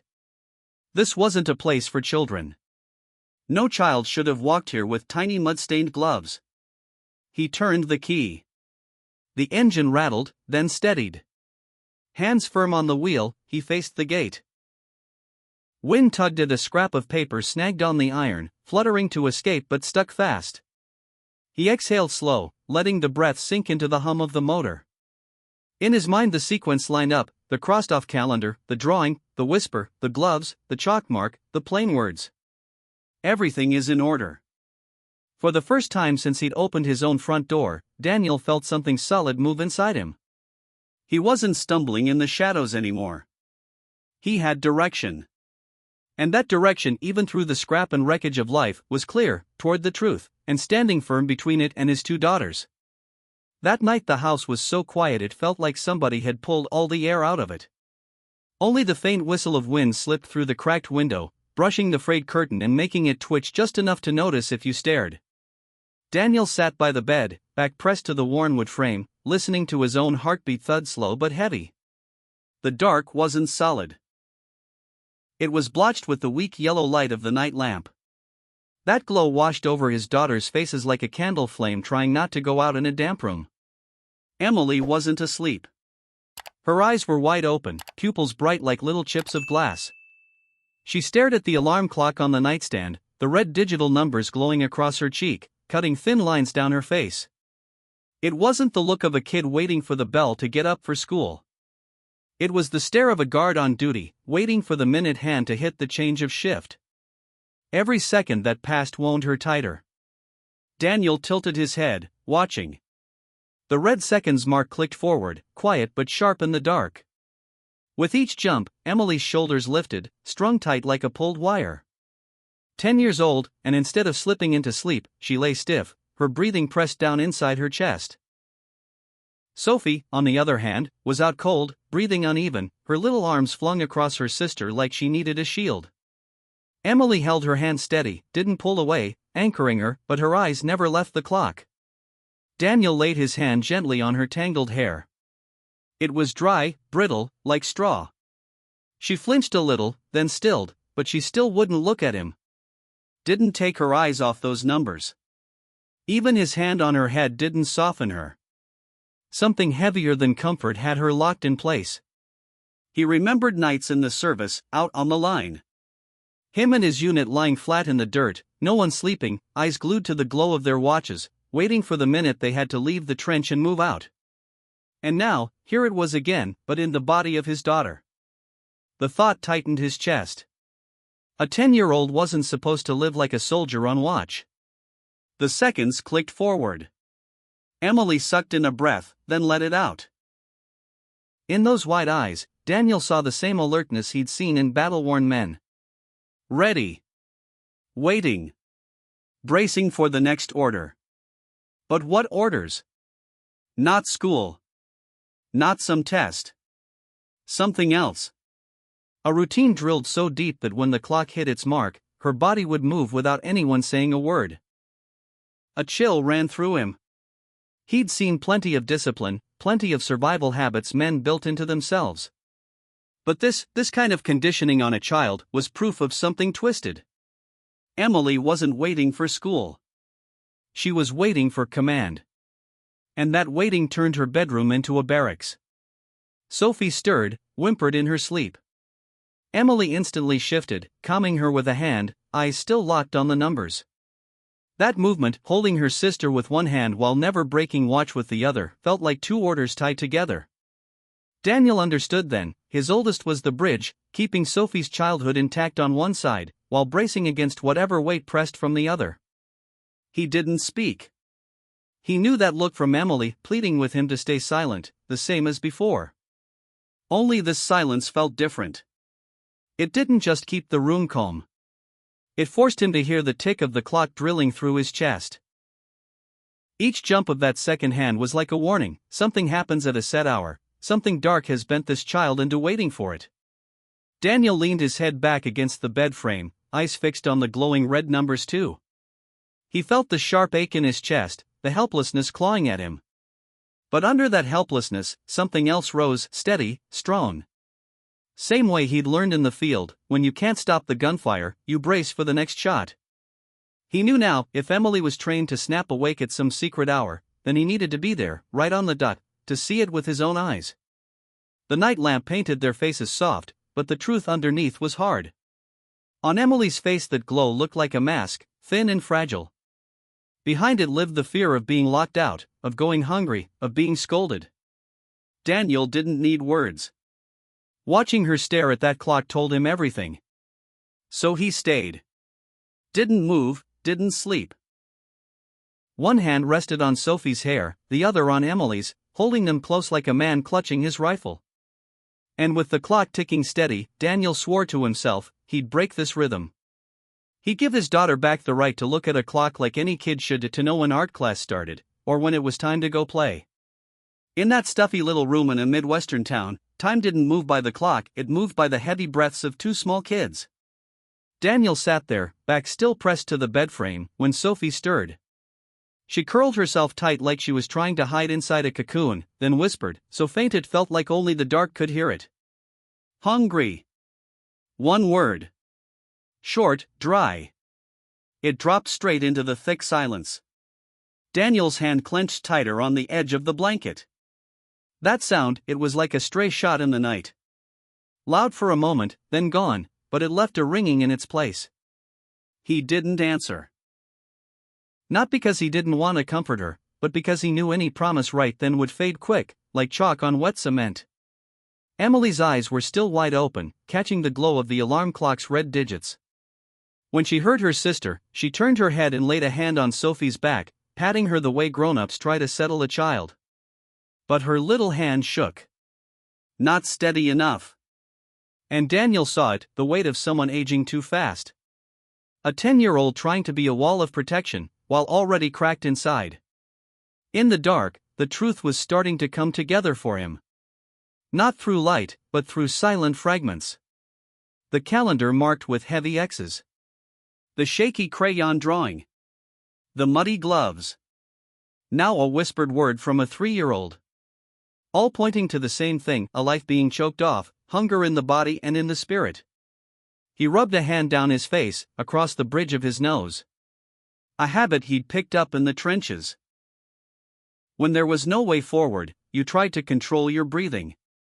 But this wasn't war, not with bullets or enemies. This was worse in its own way. 2 little girls were his only witnesses, and they were carrying wounds no one could see. Sophie shifted again, whimpered, then whispered once more, hungry. Her voice drifting, weak, almost dissolving into the night. Daniel bent closer, laid his rough hand on her back, felt each rib rise under the thin shirt. That feeling dragged up memories of holding a fallen comrade in his arms, light, too light, it hurt to carry. But this wasn't a fellow soldier. This was his child. And she had just spoken the most basic fear, the fear of hunger. He looked to Emily. She stayed quiet, as if worried her sister's words might anger someone outside the room. Her eyes wide, dry. No crying. No words. That silence itself was a prison. A world where children weren't allowed to admit the truth. Not allowed to say I'm hungry. Not allowed to cry when they were afraid. The night stretched on. The clock's red numbers blinked forward, minute by minute, like old bricks stacked one over another. Daniel felt each passing second land on his chest like a weight. He wanted to scoop them up, walk out of that house right then. But he knew if he rushed, the truth would scatter like smoke, no proof, no way to save them. So he stayed. His hand steady on Sophie's back, his eyes locked with Emily's, sending her a promise without words. And in that silence, he felt something grow inside himself. Not the kind of strength you charge a battlefield with. A different kind built to endure, to watch, to wait until the right moment to pull back the curtain on the truth. Outside the window, the wind pushed through bare trees, branches knocking together with the dull thud of marching boots. Daniel closed his eyes for a moment, listening. To the whispered hungry. To the ticking clock. To the wind. 3 sounds, pressed together into one heavy song he knew he had to remember note by note. They were evidence, carved into the night. Morning would come, he knew. But that night, Daniel understood, his daughters didn't just need food. They needed a home without shadows forcing them into silence. And to give them that, he would have to rise, not as a soldier carrying a rifle, but as a father who could hear even the faintest whisper. The kitchen sat in a dull haze, lit by a crooked yellow bulb that cast its weak light onto a worn wooden table. Dust settled across the surface like a thin skin. On it lay a half-empty bottle of liquor, tilted on its side, the glass catching a faint glare like a tired eye watching the room. The air was heavy with the sting of alcohol, soaked into the wood, the cracks, the walls. Daniel sat upright. The chair creaked under his weight, broad shoulders, thick frame, once built for armor and rifles, now frozen, still, like a soldier waiting for the next order. His eyes stayed on the bottle, but his voice dropped low, every word landing like a nail driven into wood. Small gloves. He paused, let the words fall onto the cold tile. No explanation needed, the image of those mud-stained children's gloves rose clear in the room. The school days crossed out. His next words came steady, like the slow beat of a drum in the barracks. He could see it again, the wrinkled calendar, black lines scribbled hard, each one dragged like a blade tearing through paper. The whisper, hungry. His head tilted, eyes half closed. Sophie's voice from the night before still clung to his ears. Thin as air, but sharp enough to cut straight through him. He didn't need to shout. Didn't need to slam his hand on the table or point a finger. Just by naming each piece, slow and certain, the truth built itself, solid and undeniable, filling that cramped kitchen. A truth that couldn't be wiped away or denied. The silence that followed was thick. Only the dry tick of the wall clock marked time, each jump of the hand loud in the hush. Daniel let the quiet stretch, the way he'd learned on the range, still, tense, waiting for the round to break from the barrel. Here, the bullets were the details he'd just set down, lined up, straight, in order. He drew a long breath, let his gaze drift to the small window, where the morning fog was starting to fade. Thin streaks of light slipped in, cutting across the floor, catching the damp stain at the base of the cabinet. That scene, paired with the half-drained bottle, was the backdrop to the pieces he'd laid bare. His hand tightened on his thigh, veins standing out. He wasn't a man for speeches. The war had taught him silence more than arguments. But this time, silence wasn't enough. He chose his words carefully, knowing he didn't need to dress them up. Truth, when spoken plain, carried its own weight. Heavy enough to make a room go still. The bottle sat there, half empty, more than just glass and liquor. It was a witness. And now Daniel had placed beside it the other evidence, the little gloves, the crossed-out calendar, the whisper of hunger. All of it lay on the table now, out in the open. No more hiding places. Laura stood there, leaning lightly against the counter, the corner of her mouth bent into a faint smile. But under that weak yellow bulb, Daniel could see plain as day, that smile never made it to her eyes. Her gaze slid off, anywhere but at him. Like maybe the cracks in the floor or the brick wall could shield her from what had just been spoken. She didn't say a word. Just held that empty glass a little too tight, her thumb tapping the rim in an uneven beat. The tremor in her hand was small, almost hidden, but Daniel caught it. He'd seen that kind of tension before, soldiers holding their rifles just before the order came. And here it was again, written in her fingers. The silence dragged on. Not the usual quiet of this house, but a thick, suffocating kind, like a curtain trying to cover up what couldn't be hidden anymore. Laura didn't argue, didn't defend herself. And that, more than anything she could have said, was a confession. Daniel let out a long, heavy breath. In his mind, the pieces finally locked into place, the little mud-stained gloves, the calendar slashed with black lines, Sophie's whisper of hungry in the dark, Emily's eyes glued to that alarm clock. And now, Laura's silence, her shaking hand. Together, they made a picture that couldn't be denied. He knew then, this wasn't just some private family struggle anymore. Not just the friction of two adults trying to stitch themselves back together after years apart.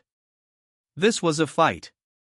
A fight for his kids' lives, for what little was left of their childhood. Daniel had felt this before, standing on the edge of a real battle, stomach tight, heart pounding hard, but the eyes growing sharper. That same feeling came back now. Only this time, the one across from him didn't carry a weapon, didn't wear a uniform. She carried a thin smile and a trembling hand. He sat there a moment longer, then rose to his feet. His shadow stretched long across the kitchen floor, reaching into the light where Laura stood. In that slant between dark and light, he saw it clearly, this fight had already begun, and there was no stepping around it. No more words needed. Her silence was the starting gun. Late in the afternoon, the living room had turned into a room full of evidence. Daniel sat at the table, the light from the window falling across a stack of papers, breaking the room into patches of shadow and sun. In front of him were the pieces of a story nobody wanted to believe: receipts from the scrapyard, the school calendar slashed with black ink, photos of the mud-stained gloves, and that crayon drawing of a woman with her hair hanging loose. Tom sat across from him, a ballpoint pen turning over and over in his fingers. The police uniform on his back gave his frame a harder edge in the fading light. He quietly stacked the documents into neat files, each move deliberate, like sealing away weapons. Every sheet that hit the table made a dry, heavy sound, heavier than metal hitting the floor. Beside them lay Miss Carter's written statement, hurried but firm. Emily had missed too many days of school, lost too much weight, showed signs of exhaustion. Next to it, Mrs. Grace's testimony, short, shaky, but impossible to ignore. She'd seen the two girls dragging sacks out of the house with a woman more than once. Daniel lowered his head, letting his fingertips brush the thick file. The coldness of the paper reminded him of the damp steel on his rifle back in the service. The feeling was the same, weighty, chilling, but something you carried because you had to move forward. Now it was all here. No longer vague suspicions. The truth was on paper, turned into evidence. And Daniel knew this was the weapon he needed for the fight ahead. Not a fight in the field this time, but in a courtroom. The courtroom was small, the ceiling high, white light pouring down on every face. The air felt heavy, like the damp chill of early winter, thick and unbroken, not a whisper anywhere. Emily stood at the wooden stand, her thin shoulders trembling. Her hands clutched at the edge of her shirt, but her voice still came out thin, shaky, yet clear enough to cut through the silence. "Mom made me collect bottles instead of going to school." The words echoed, hanging in the air, hitting every heart in the room one beat at a time. For a moment, the whole place bowed its head. The clerk's pen froze midline, the judge tilted slightly forward, his eyes sinking deeper. In the front row, Sophie sat with her tiny hand locked tight around her father's. Her wide eyes brimmed with tears. Daniel gave her hand a squeeze, steadying her with the same strength he was fighting to hold onto himself. Emily spoke again, each word like the small, careful steps of a child across sharp gravel. "Some days I was hungry, I asked for food. Mom told me to keep quiet, said if I talked I'd be locked outside. No one dared breathe loud." The words were simple, a child's words, but they landed like a verdict.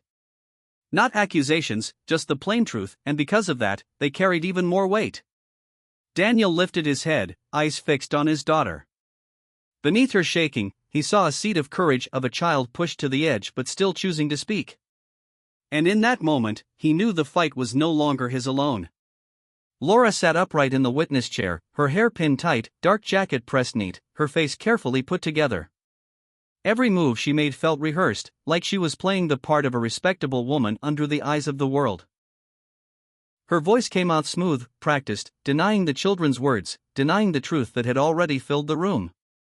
Then Tom laid a stack of scrapyard receipts on the table. The thud they made was sharp, final, pulling the air tighter. Next came the photos, those little mud-stained gloves, the school calendar slashed with heavy black lines. Each sheet, each picture, was like a thin blade slicing through the outer shell Laura was trying so hard to wear. Her eyes started to shift. The words still came, but her voice cracked at the ends, rising too high, like she had nowhere left to stand. Her hand trembled against the polished wood, nails pressing in just to steady herself. The judge nodded quietly with each piece of evidence, each testimony. The clerk's pen raced, lines spilling into the margins. From his seat, Daniel watched her face crumble piece by piece, the confidence, the pretense, falling away right there in the open, under the cold white lights that left no place to hide. And in that moment, Daniel knew, the truth, no matter how slow, always finds its way through. In that courtroom, it felt like all the air had been sucked out. The only sounds left were pages turning, a pen scratching dry against paper, and the judge's voice dropping each word like a stone. But Daniel never looked up.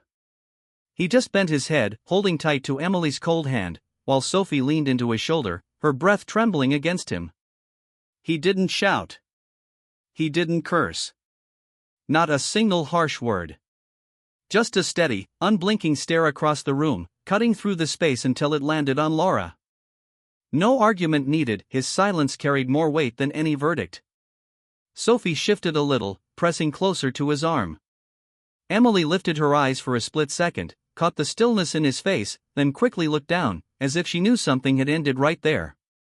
In Daniel's mind, the echoes of this fight felt no different than the old battles he'd survived. There was no victory parade, no banners waving, just exhaustion, and the heavy relief of having made it through.